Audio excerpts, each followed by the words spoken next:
Hi hello வணக்கம் and welcome to Fareenas kitchen. இன்றைக்கி நம்ம பரீனாஸ் கிச்சனில் சுவையான எக் ரைஸ் எப்படி செய்கிறதுன்றதாக பார்க்க போகிறோம். வாங்க நம்ம கிச்சனுக்குள்ளே போகலாம். இது செய்கிறதுக்கு ஸ்டவ்வில் ஒரு பேன் வச்சுட்டு 2-3 டேபிள் ஸ்பூன் அளவுக்கு எண்ணெய் நம்ம சேர்த்துக்கலாம். எண்ணெய் நல்லா காஞ்சி வந்ததுக்கப்புறம் இதில் 2 பெரிய வெங்காயத்தை இந்த மாதிரி பொடி பொடியாக நறுக்கி நம்ம சேர்த்துக்கலாம். வெங்காயம் நல்லா வசங்கி வரணும். வெங்காயம் சீக்கிரமாக வசங்கி வரதுக்காக இதில் கொஞ்சமாக நம்ம உப்பு சேர்த்து நல்லா வசக்கி விட்டுக்கலாம். பாருங்கள், வெங்காயம் எல்லாம் நல்லா இந்த அளவுக்கு வசங்கி வந்துருச்சு. இப்போ இது கூட 1 டீஸ்பூன் அளவுக்கு இஞ்சி பூண்டு விழுது சேர்த்து நல்லா வசக்கி விட்டுக்கலாம்.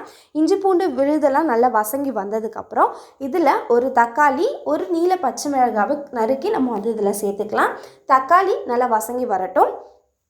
இப்போது இது கூட ஒரு 1/4 டேபிள் ஸ்பூன் அளவுக்கு மஞ்சள் தூள் நம்ம சேர்த்துக்கலாம். சேர்த்துட்டு நல்லா இந்த மாதிரி நம்ம மிக்ஸ் பண்ணி விட்டுடலாம். இப்போது இது கூட ஒரு டேபிள் ஸ்பூன் அளவுக்கு மிளகாய் தூள் நம்ம சேர்த்துக்கலாம். உங்கள் காரம் நிறைய வேணும்னு நினச்சிங்க அப்படின்னா நீங்கள் 2 டேபிள் ஸ்பூன் கூட சேர்த்துக்கலாம். சேர்த்துட்டு நல்லா இந்த மாதிரி மிக்ஸ் பண்ணி விட்டுடலாம். இது கூடவே 1/2 டீஸ்பூன் அளவுக்கு மல்லித்தூள் சேர்த்துட்டு நல்லா மிக்ஸ் பண்ணி விட்டுருங்க. 1 டீஸ்பூன் கரம் மசாலா அதையும் சேர்த்துட்டு நல்லா இந்த மாதிரி மிக்ஸ் பண்ணி விட்டுடலாம். இப்போது இது கூட கொஞ்சமாக நம்ம தண்ணி சேர்த்துட்டு தக்காளியும் அந்த மசாலாவோட பச்சை வாசனை போகிற வரைக்கும் நம்ம நல்லா மிக்ஸ் பண்ணி விட்டுடலாம். அது வசங்கிட்டு இருக்க அந்த டைமில் 4 முட்டையை நான் இந்த மாதிரி ஒரு பவுலில் சேர்த்துட்டு நல்லா இதை நம்ம அடித்து விட்டுக்கலாம். பாருங்கள், முட்டையை நம்ம இந்த அளவுக்கு பீட் பண்ணி எடுத்தாச்சு. இப்போது தக்காளி எல்லாம் வசங்கி அந்த மசாலாவோட பச்சை வாசனைலாம் போய் வந்துருச்சு. நடுவில் லைட்டாக நம்ம இந்த மாதிரி குழி பறிச்சுட்டு நம்ம எடுத்து வச்சுருக்க முட்டையை இதில் சேர்த்துக்கலாம். ஸ்டவ்வை மீடியம் ஃப்ளேம்லேயே வச்சுக்கோங்க. இப்போது இந்த முட்டைக்கு தேவையான அளவுக்கு உப்பு நம்ம சேர்த்துக்கலாம். நீங்கள் விருப்பப்பட்ட இந்த முட்டை கூட மிளகுத்தூள் இல்லைனா மிளகாய் தூள் கூட சேர்த்து செஞ்சீங்க அப்படின்னா இன்னுமே முட்டை நல்ல டேஸ்ட் கொடுக்கும். இதை நல்லா நம்ம இந்த மாதிரி நல்லா மிக்ஸ் பண்ணி விட்டுக்கிட்டே இருக்கணும்.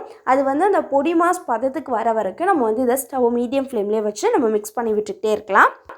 பாருங்கள், முட்டைலாம் நல்லா இந்த அளவுக்கு பொடி மாஸ் ஆகி வந்துக்கிட்டு இருக்கு அப்படின்னு சொல்லிட்டு இந்த அளவுக்கு வந்ததுக்கப்புறம் நம்ம வடித்து எடுத்து வச்சுருக்க சாப்பாடை நம்ம இதில் சேர்த்துக்கலாம்.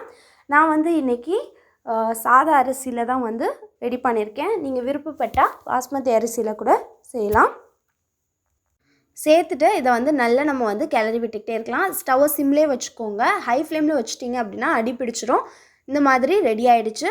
பாருங்கள் எந்த அளவுக்கு இருக்குது அப்படின்னு சொல்லிட்டு. கடைசியாக இதில் கொத்தமல்லி தலையை தூவி ஸ்டவ் ஆஃப் பண்ணிடலாம். அவ்வளோதான், நம்மளுடைய சுவையான எக் ரைஸ் எல்லாம் சூப்பராக ரெடி ஆகிடுச்சு. நீங்கள் சுட சுட குழந்தைங்களுக்கு கொடுத்தீங்க அப்படின்னா ரொம்ப விரும்பி சாப்பிடுவாங்க.